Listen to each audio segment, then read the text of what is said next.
The Three Little Pigs. Once upon a time there was an old mother pig who had 3 little pigs and not enough food to feed them. So when they were old enough, she sent them out into the world to seek their fortunes. The first little pig was very lazy. He didn't want to work at all and he built his house out of straw. The second little pig worked a little bit harder, but he was somewhat lazy too and he built his house out of sticks. Then, they sang and danced and played together the rest of the day. The third little pig worked hard all day and built his house with bricks. It was a sturdy house complete with a fine fireplace and chimney. It looked like it could withstand the strongest winds. Script taken from AmericanLiterature.com. All clips may not represent the story. Watch to learn English the way you've learned your mother tongue, as this video is especially made. The next day, a wolf happened to pass by the lane where the 3 little pigs lived, and he saw the straw house, and he smelled the pig inside. He thought the pig would make a mighty fine meal and his mouth began to water. So he knocked on the door and said, "Little pig, let me in, let me in." But the little pig saw the wolf's big paws through the keyhole, so he answered back, "No, no, no. Not by the hairs on my chinny chin chin." 3 little pigs straw housathan, the wolf showed his teeth and said, "Then I'll huff and I'll puff and I'll blow your house down." So he huffed and he puffed and he blew the house down.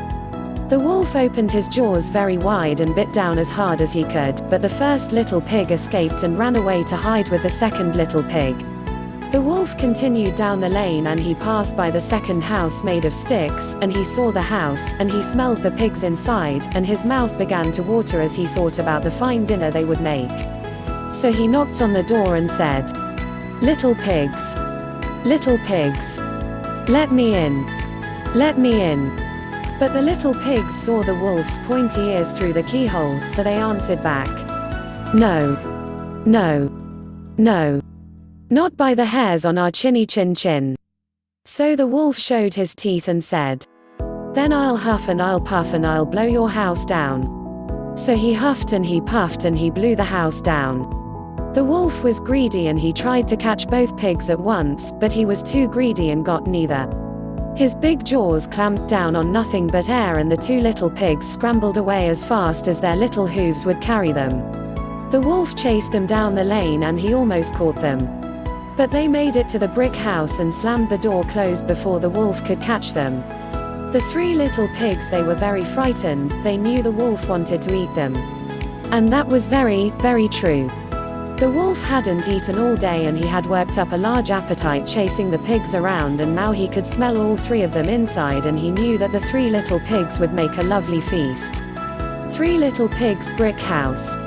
So the wolf knocked on the door and said, "Little pigs, let me in, let me in." But the little pigs saw the wolf's narrow eyes through the keyhole, so they answered back, "No, no, no. Not by the hairs on our chinny chin chin." So the wolf showed his teeth and said, "Then I'll huff and I'll puff and I'll blow your house down." Well, he huffed and he puffed. He puffed and he huffed. And he huffed, and he puffed, but he could not blow the house down. At last, he was so out of breath that he couldn't huff and he couldn't puff anymore. So he stopped to rest and thought a bit. But this was too much. The wolf danced about with rage and swore he would come down the chimney and eat up the little pig for his supper. But while he was climbing onto the roof, the little pig made up a blazing fire and put on a big pot full of water to boil. Then, just as the wolf was coming down the chimney, the little piggy pulled off the lid, and plop, in fell the wolf into the scalding water. So the little piggy put on the cover again, boiled the wolf up, and the 3 little pigs ate him for supper. Please subscribe to my channel. Thanks for watching.